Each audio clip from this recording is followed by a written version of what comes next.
We interrupt our program to bring you this important message.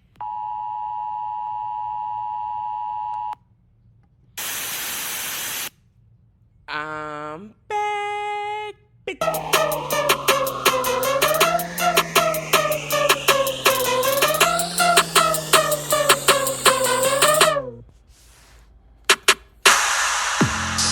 That still has a nice beat to it. Still seated twerking to bounce. New Year. And that song still has a vibe in 2025. Also, it's time for a new intro.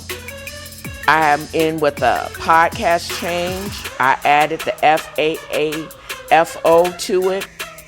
But I'm back with the same formula that has allowed me to be successful in the past. I've set realistic intention. I plan on being present and following through, but I still intend to remain petty and hold grudges. Not all intentions need to be positive. Also, I will be unengaged and unbothered by people and things in my life that do not serve me. That means parasitic people, unsolicited judgments, biased newspapers, and mainstream banks. I will not apologize for maintaining my mental peace. Happy and unbothered and at peace because I'm at unbothered. All day, every day, being unbothered is my way. Join me.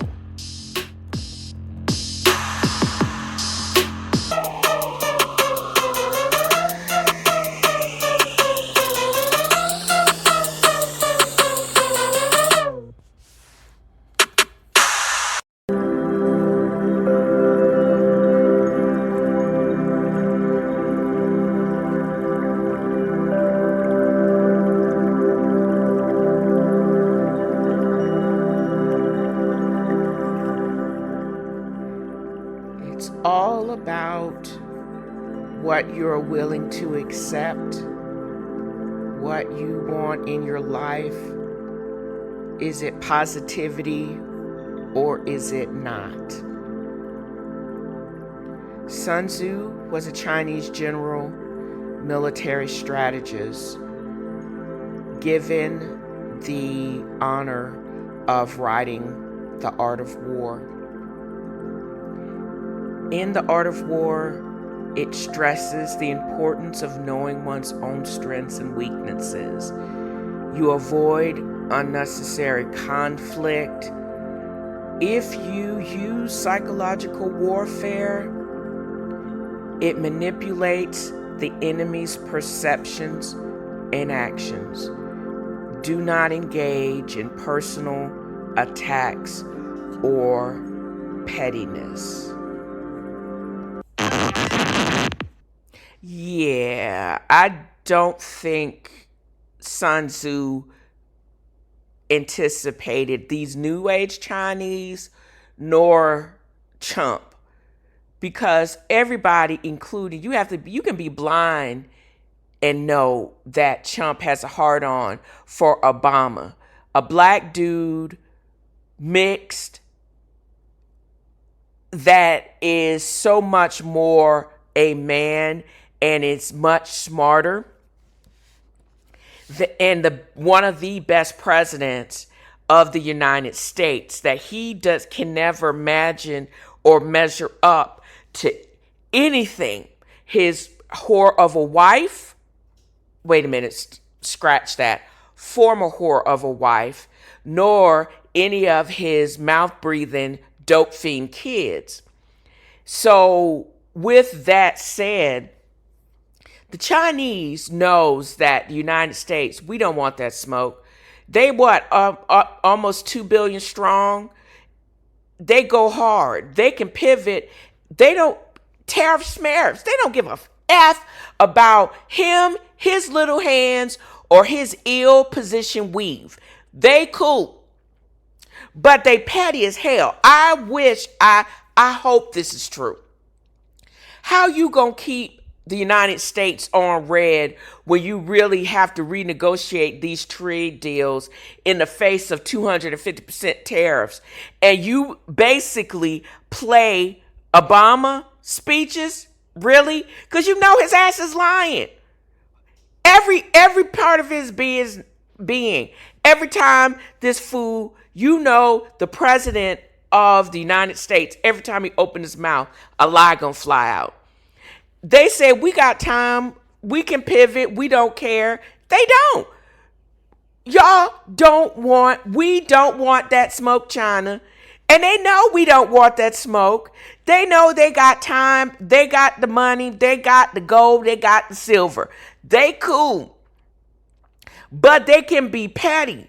They also know that one of the leaders of so-called free world is also extremely petty, and he also has a low self-esteem, has a hard on for the previous president that did serve 2 consecutive terms in the face of hate in this country. He benefited from every positive thing that happened during that administration while he was side mouthing and poor mouthing and doing the least.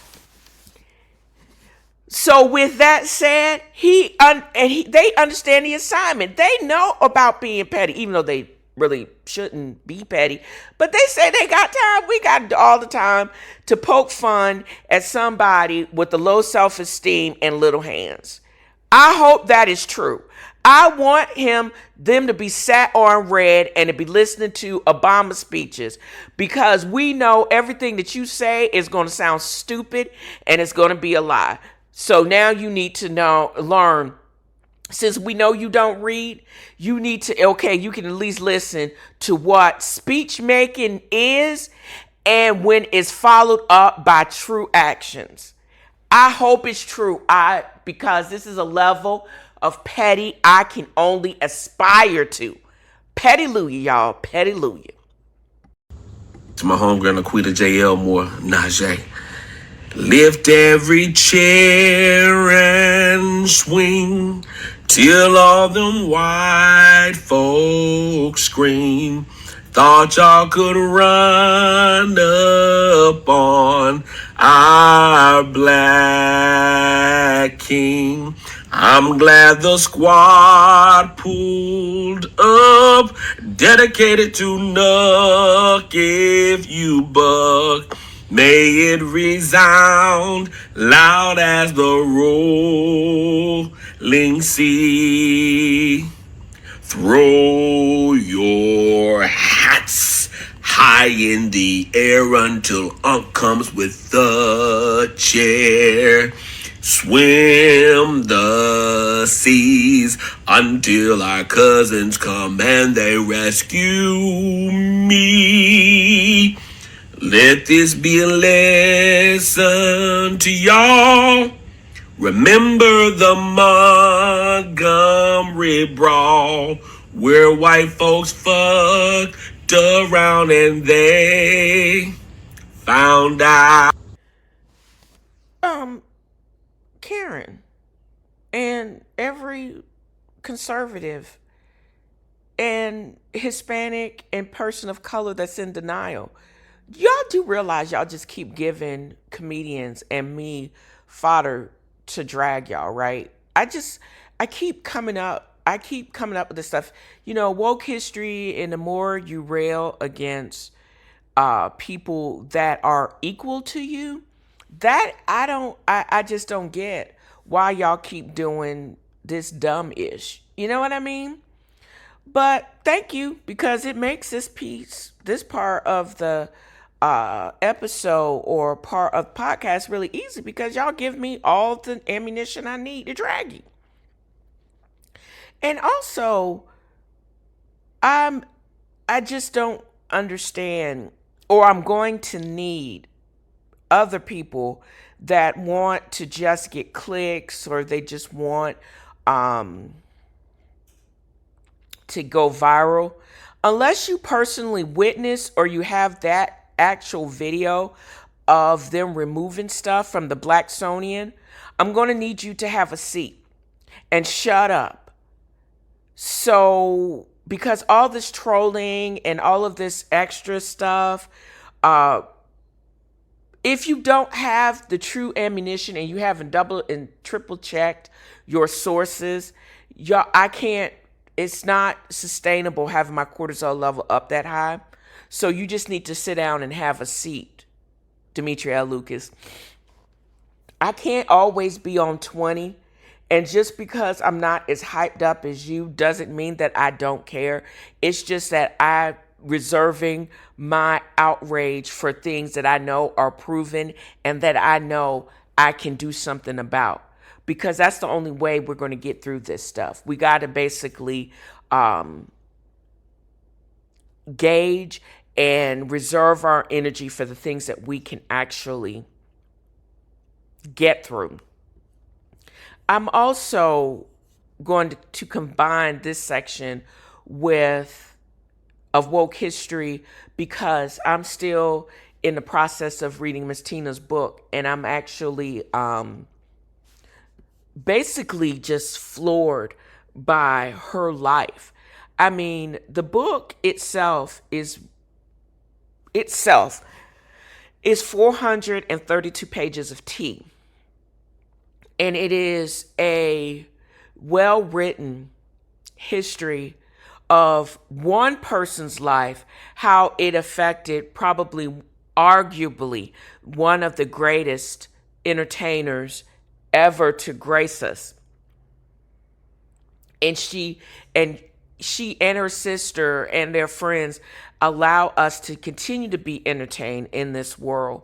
And that's why people are dropping thousands and hundreds of thousands of dollars on silver stuff and a new concert, everything, because they're following Tina Knowles, former Beyonce. Her last name was Beyonce, y'all.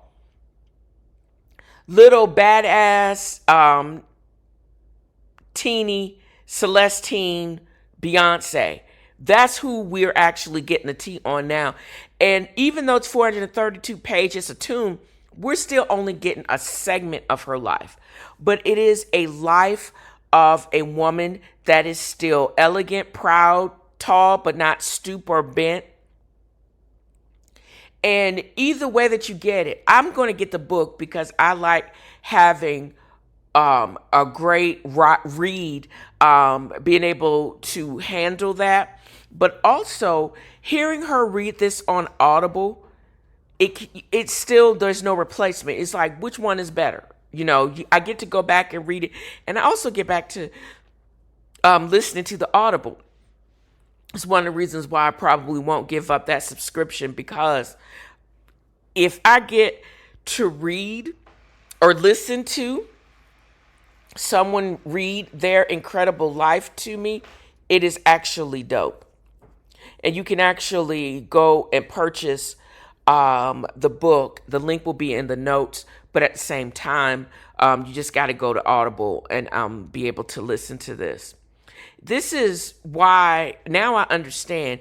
She went from Weeks Island, her family did, to Galveston, which is an island in Texas, to her seaside house in Malibu that actually burned down. But did y'all know that the fire that destroyed her family's home is by firebombing, it propelled her, because her family probably would have stayed in Weeks Island if their house wasn't firebombed. Not because they actually unionized, but because they talked about unionizing the family, because the family who were formerly slaves on the sugar plantation of the Weeks then started working in the salt mine. And if it wasn't for an accident that almost killed her father but left him blind in one eye and deaf in one ear, they would have still been on Weeks Island. I really believe that. And also probably Miss Tina believed that. But that propelled them to Galveston and only visiting Weeks Island. How she basically just talked about still being bound, and she still had to be re-educated from her high anxiety mother. She was taught how to become a master seamstress, a skill to be barter, but you could be limited by creativity, by your own fear. Her mother was a ball of anxiety and fear, and rightfully so. This woman lived through so much things. Lived through Jim Crow, Louisiana, then Texas, the most racially segregated part of this country. And then married, her first husband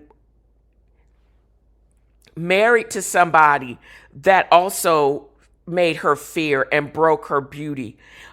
And then she had to be penalized for getting a divorce from somebody that was hateful and abused her. So the church that she spent every day going to mass, they still basically looked at her as less than because she got a divorce from the man that abused her. She realized, and it took her probably took her half of her lifetime to realize that the truth and how her mother tried to keep her safe was actually unbinding. And she still could love her, but still had to unlearn some of the things that her mother actually taught her, the survival mode and always being in survival mode, because that would have stumped her creativity. And then allowed that generational trauma would have been carried on to her kid, and we may have not gotten the Solange and the Beyonce of it all. I was also tripped out.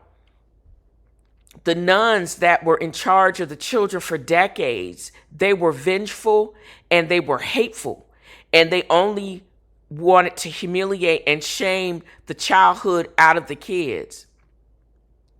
I would have basically snatched that transpondent like President Biden's mama the first time she threatened or hit my kid. Child, I'm not one of them turn the other cheek Negroes. Completely different time.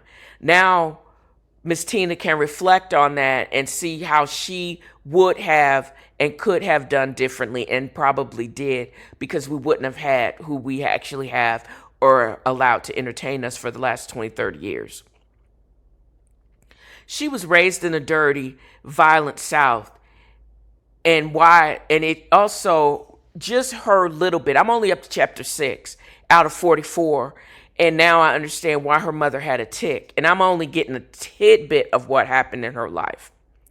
She remembers the brutality of the murder of Emmett Till, and how at 5 years old, she wanted just to get ice cream off a couple of hard-earned nickels given to her by the same anxiety-ridden mother. She didn't understand she had to wait for the white kids to come out before she could go in. She didn't know she had to sit in the back of the crowded Blackfield bus, even though there were empty seats up in the front by the white lady.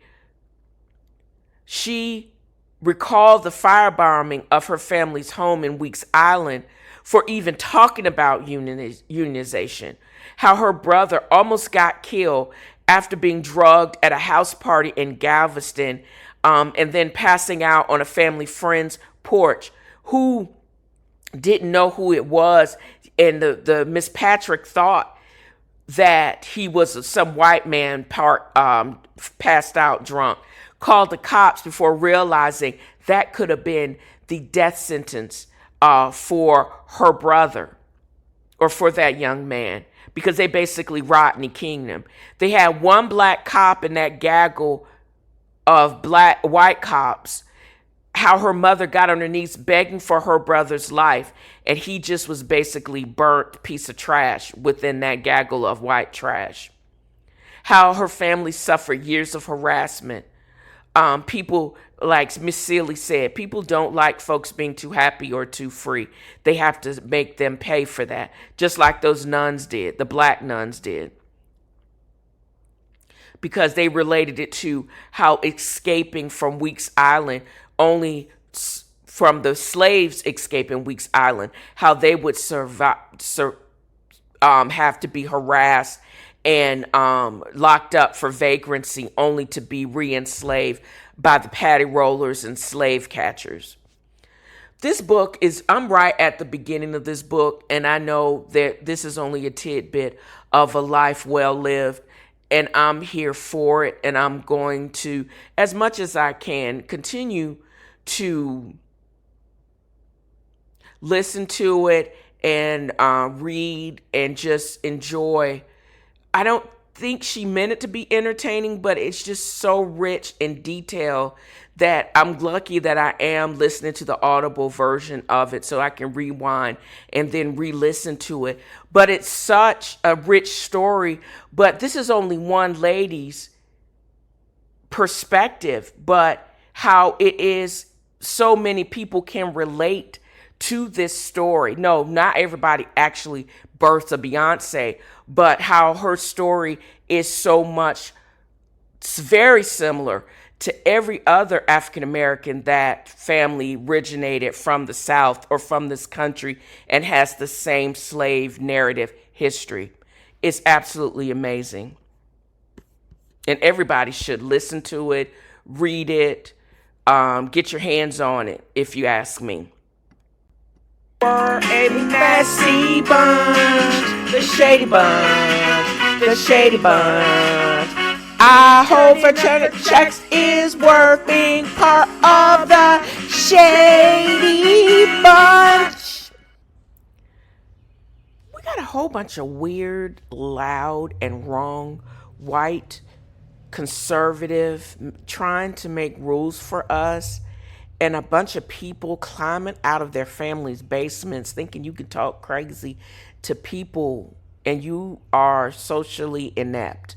Y'all need to have a seat, because a lot of us are pistol packing, throat punching Black African Americans, so you may want to watch yourself. We all should be afraid of what we are only being shown on TV. What is it, Mormon talk or mom talk?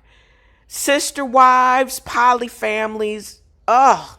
And y'all don't even watch TV, but y'all are dictating my viewing choices. The fuck? I do binge a bunch of reality TV, and I make no excuse for that. I just watched Lock Up Louisville, Kentucky. They show creativity and depravity. So many people. Louisville, Kentucky is supposed to be one of the safest cities in the United States, but if everybody in jail, that's why nobody can commit crime until they go on probation. I don't know, child. But I'm just going to need y'all to go to y'all prayer closets, y'all very conservative, missionary-minded Christians, and just leave me the F alone. One of the shows that I follow, and I'm glad it came back, but it was like a Mean Girl session, but it still was not as bad as season 14 and 15 before they went on hiatus and came back in 16. Real Housewives of Atlanta. I'm a raindrop.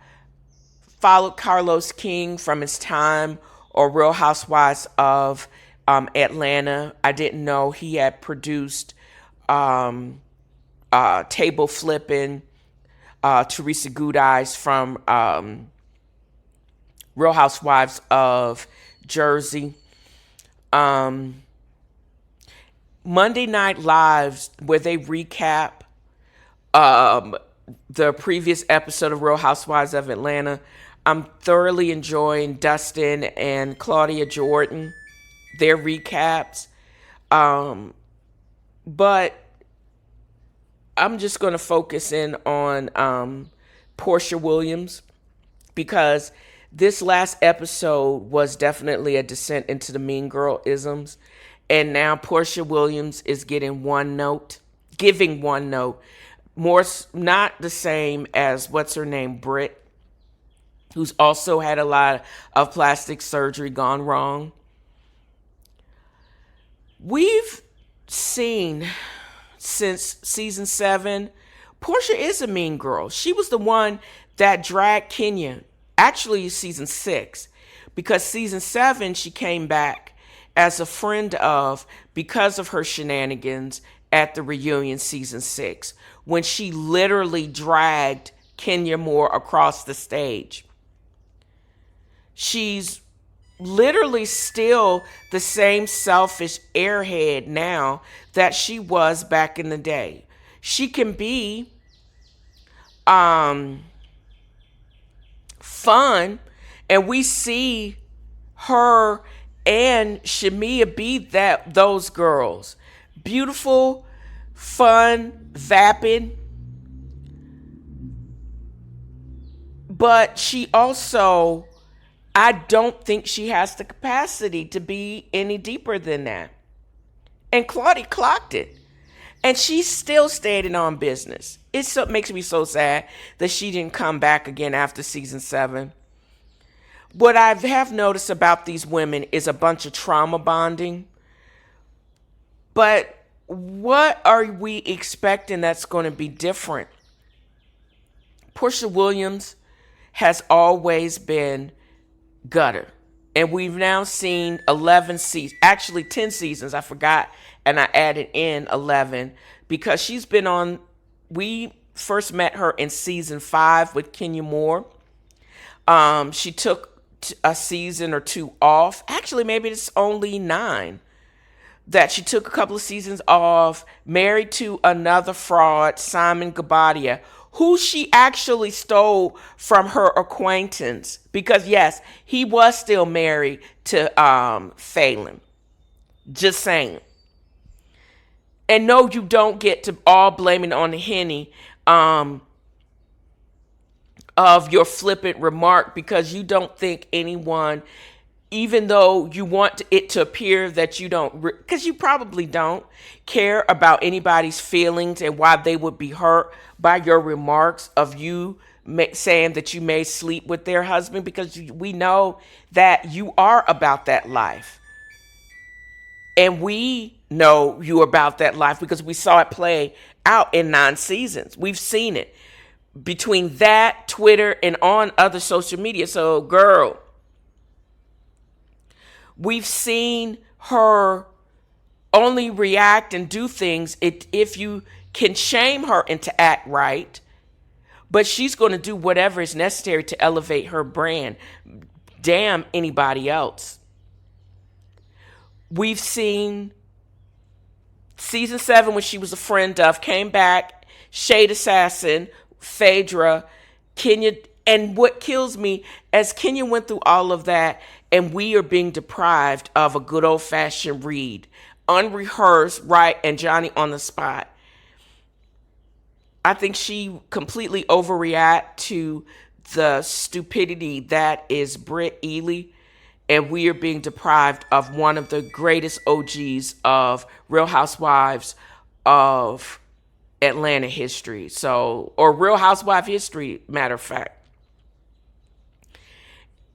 What me rewatching Real Housewives of Atlanta, Kim feels, if she really was like her character Regine, that character would have been a perfect housewife. But her, as Kim feels, she just wanted to be regular, degular mom, and that is what she was not. She could have probably been better as a friend of, as a voice of reason, but not as a full-time. I think what Cynthia Bailey has been teaching us, and even Sheree has taught us, you could add benefit to the show, but you don't have to be a full-time housewife peach carrier. Because it wasn't that Kim Fields wasn't even built to be a fun TT. She just not, her real life is not built for the fodder that is housewives. Portia and single Shamia, they got caught up in some same ish. You remember that with the whole Miami of it all, and that cut basketball player, nephew of Sheree's ex-husband. Season 9 was the apex of freaking frack until Phaedra was forced to exit because she made that accusatory lie on Candy and she knew it was a lie. She perpetuated, and Portia basically co-signed on it because it gave her more street cred. And as long as she had Phaedra there, but she instantly backpedaled. She got into a fight, a kicking match with Cynthia Bailey, but that was a lie she couldn't come back from, so she had to make amends. Because I want to say, in the beginning of season 10, she was again bust down to a friend of, and she had to claw her way back up again, because her in her vapid, selfish ways knew she couldn't mess with the bag that was Real Housewives of Atlanta. Even though she had the fake hair bundles, as Kenya would say, she still could not. It was nothing to sneeze at by her, the cachet of being a full-time peach holder, and she knew that. And she only did that nonsense because if she had the support of the people that could inflate her brand and not mess with her bag. She understood that. She understands the assignment, and I don't understand. We've had 9 seasons of Portia acting for Portia. Why would you expect her to act any differently? Because she's not. She's really not that girl. She ain't all that deep. Despite who her father was, and definitely despite who Hosea Williams was, we saw a possibility of greatness when she was involved into the prosecution of the Breonna Taylor policeman that killed that girl in her own bed. We saw a little bit of that. But I think that was because it was what she was doing to inflate her brand at that time. That's not who she always is. That is not the sustainable Portia, because that is not, she's basically willing to roll with the times and be able to inflate what the world is, what will get you clicks and what will keep you up and popping either positively or negatively in social media. But she's really is not about that life. And she is not all that deep. And her feelings and who she actually is not all that deep. So why do y'all keep expecting her to continue to be that deep when it's not the sign of the times right now?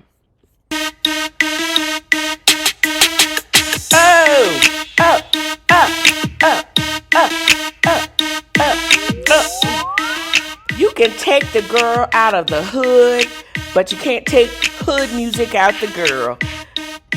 But I'm going to end this with a word, just as I started this podcast. Do or do not do. There is no try. And that's a word from Yoda. I hope I have conveyed just how much fun I have had in creating this podcast. I've got my mojo back. Just set your intention or reset your intention. It could be daily if necessary. Mine is peace. No mental dumping over here. If I'm acting like I'm not listening, I'm probably not. I'm not your therapist. I'm not a therapist. Keep the crazy to yourself, child. You do you and leave me be. The sooner you figure that ish out, the happy you will be. So this is what I want to convey in this podcast. And that wraps another of F.A.A.F.O has a fro. Join me next time as I throw shade and point out the shade and simply have fun. Y'all have a great new year.